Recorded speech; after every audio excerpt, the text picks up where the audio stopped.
Previous colonial powers that still retain influence on their former colonies are described by some as neocolonialism. While there may be some European nations that fall into this category, France can be seen as the worst offender. From an African perspective, France's hold on most of their former colonies can be seen as indirect rule, and thus a fair argument can be made that French colonialism never really ended in Africa, it simply transformed.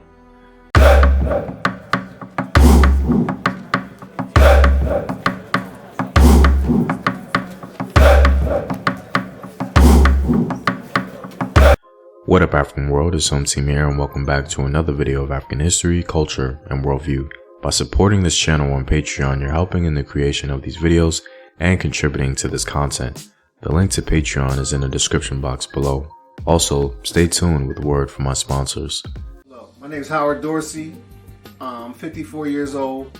I'm here to talk about my experience with herbal results. I was getting sick, so I went to the doctor. They told me that my blood pressure was high, my cholesterol was borderline or high, so I was very sick. Sometimes I thought I was dying at some point.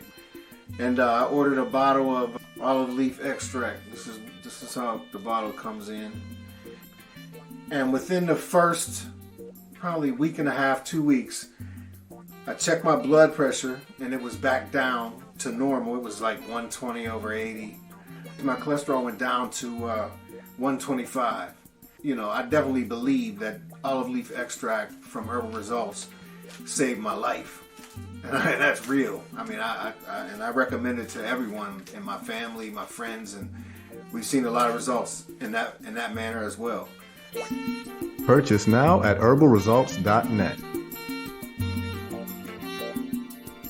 Now, some of the current literature on French neocolonialism suggests that former African colonies are less reliant on France and that Africa's importance to France is waning. Thus, neocolonialism may be finally coming to a piecemeal end. However, the fact that colonial strings have lasted up to the 21st century is striking. So how is neocolonialism defined? I think the definition by Kwame Nkrumah, the political activist, revolutionary, and former president of Ghana, forms a useful African perspective.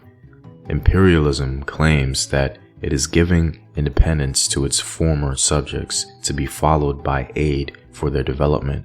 Under cover of such phrases, however, it devises innumerable ways to accomplish objectives formerly achieved by naked colonialism.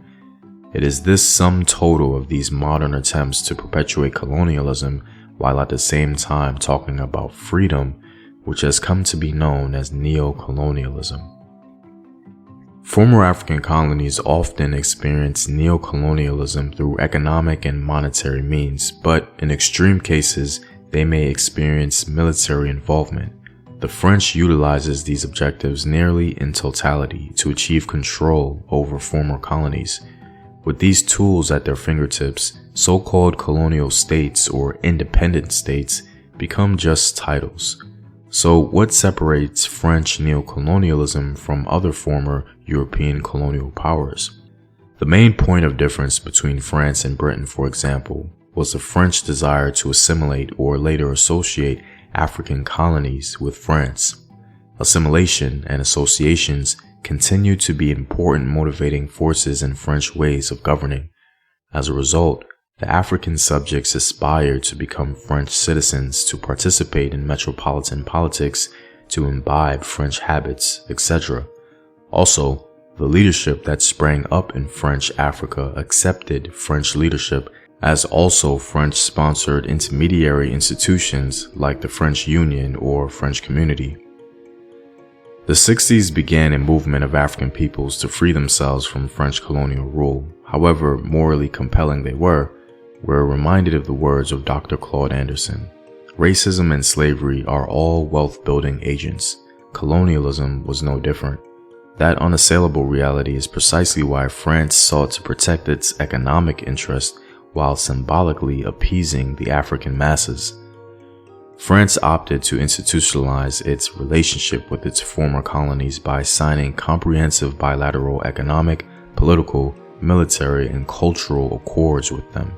Such a policy became an effective weapon that guaranteed the French re-entry into the portals of independent Africa and allowed France to give continuity to the rapport with its colonies.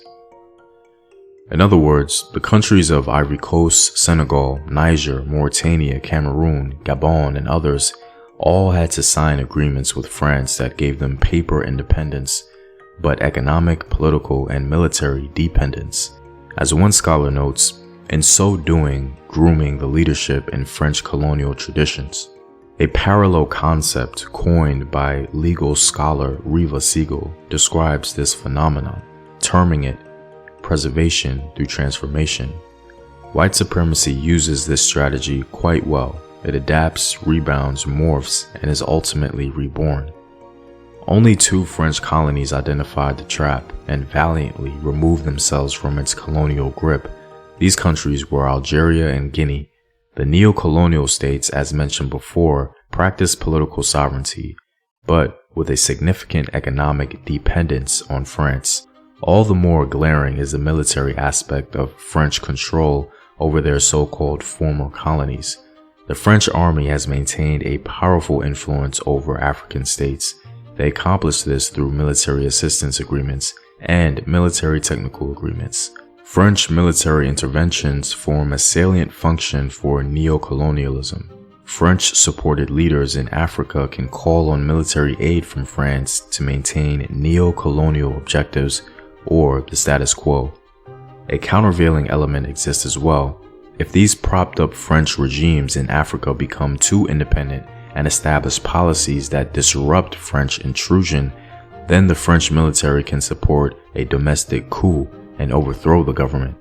This exact scenario took place in the Central African Republic as the French-backed David Dacko came to power. After attaining power, Dacko expressed his gratitude towards France in no uncertain terms. He said, "I thank this country, which has protected us since 1960.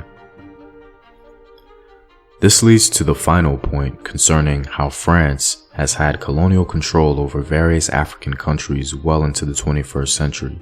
This would be nearly impossible to achieve if France did not have the backing and support of African leaders. The African elite's desire to be part of the post-colonial French Union or French community is perhaps the biggest culprit. Multiple African leaders sought to grow with French influence. They saw it advantageous to express political independence at the cost of some economic dependence. With the transfer of power, leaders like Houphouët-Boigny, Senghor, Ahidjo, Lion Mba, and Diori Hamani assumed power, most of them steeped in French colonial traditions. Independence was achieved by their respective countries as a result of negotiated settlement, which was not preceded by a long, drawn anti-colonial struggle. Some of these leaders, as we have seen, had played an important role in French politics. Also, inside their own country, they were propped up by France after assuming power. Even though the influence of France is slowly waning or totally lost, according to some, they held on to their former colonies in various ways for quite some time after decolonization. Unfortunately, France's role is likely being replaced by another powerful state. Well, I'm all out, guys. If you like these videos and want to help in its continued production, consider supporting the home team on patreon.com. The link is in the description box below. Know thyself. Remember your ancestors. Peace.